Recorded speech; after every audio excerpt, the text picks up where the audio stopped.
Followers. Some are absolute liabilities to have, some are not.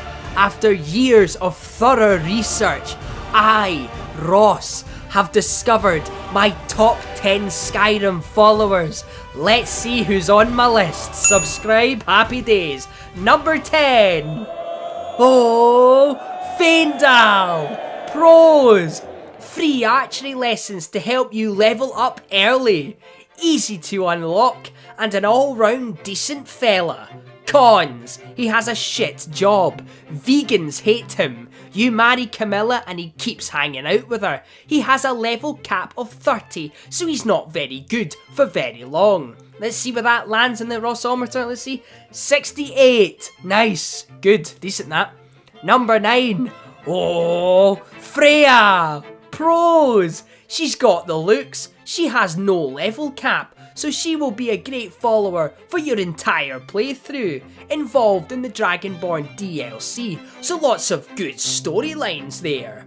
Cons. She puts you to sleep when she speaks. She lives in an isolated village on a tiny island, so probably some recessive genes in there, like Shetland. She gets a score of 70. 8. Arandur. Pros. He's got a good backstory. He caps at level 50, so he's very good to have. He helped Dawnstar with their nightmare problem, and even helped Sylgia in Shore's Stone with her injuries for 2 good reasons. Cons. You must sacrifice a Daedric artifact to get him. He abandoned his friends and left them in a sleep for decades, which will be you next probably. You have to go through a long side mission to unlock him. So let's see where that scores. 72! Hey! Number 7. Farkas.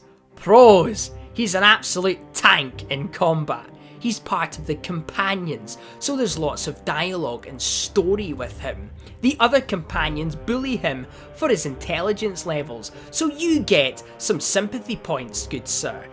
He has a Skyforged steel greatsword that he drops after his first werewolf transformation, so you can steal it. Cons. He's dumb. He smells like a wet dog. He bottles it in the final companions mission. You can easily kill those spiders, and he takes a while before you unlock him as a follower. So he gets a score of 74. Oh, nice.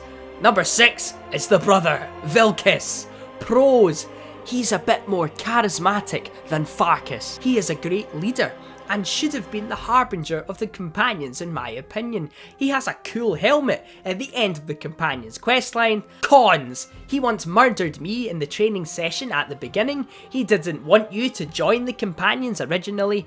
He smells, he bottled it in the final companions mission, and he takes a while to unlock as a follower, but I like him a little bit more than Farkas, so he lands an impressive 77 on the Rossometer. Wow, very good. Now, we are now down to the top 5 followers in Skyrim. Just a quick one before we continue. Brynjolf, you should have been a follower, you should have been on this list, but you're not. Sad. Number 5. Ooh, Lydia! Oh, pros! She's like the most iconic follower. She's our first follower that we probably all ever got, or most of us anyway. She's got the looks, and she has a level cap of 50, so again, very good to have for a long time. Cons. No storyline, right? She just appears. She's rude when you ask her to carry things, and she's a house carol, so she was paid to join you, whereas some of these other followers, you earn their respect, they become your friends, and there's just a bit more meaning with them joining you than Lydia, in my opinion. So she gets a score of 79. Oh, very good. Number 4, it's everyone's favourite student. It's Jizargo from the College of Winterhold. Pros. He has no level cap, so again, he will level up with you throughout your playthrough, which is amazing. He's got an awesome Khajiit voice, and he talks about himself in third person, but he's allowed to because he's Jizargo. He's a Khajiit, so he just claws people when his magicka runs out. He doesn't need weapons. Cons, he's a big massive pussy cat, so his hair will end up everywhere in the student dorms. Depending on the difficulty, you will probably die using those scrolls of his to unlock him as a follower, so he's quite annoying to unlock in the first place. So he gets a Rossometer score of 80. Well done you, good sir. Number 3. Who's the top 3? We've made it. Let's find out. Number 3. Miall. Miall the lioness, of course. Pros. She has the Braveheart Warpaint because Scotland, and Scotland's awesome. Lots of dialogue when out exploring with her, which is ace. Grim Sever, which is an awesome sword that you're able to use after unlocking her, and she makes a very good wife in the game. Cons, you have to fight a really powerful dwarven centurion. It's worth it, but it is absolutely terrifying. If you marry her, Aaron has to die, for he will follow her and sleep in her bed when she's married to you. You're off, mate. The whole time you're lying to her about your views on the Thieves Guild, so your relationship is built on a lie. So she gets a score of 90, right? Number 2, who is it? It's the one and only Aela the Huntress from the Companions also. Pros, she's heavily involved in the Companions, more than the others. She is my favourite wife in Skyrim.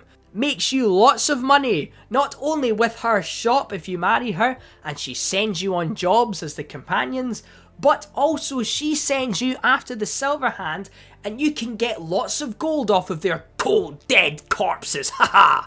She's basically the hotter, upgraded version of Faendal, and she doesn't chicken out in the final Companions mission. And she turns you into a werewolf. A lot of good things here.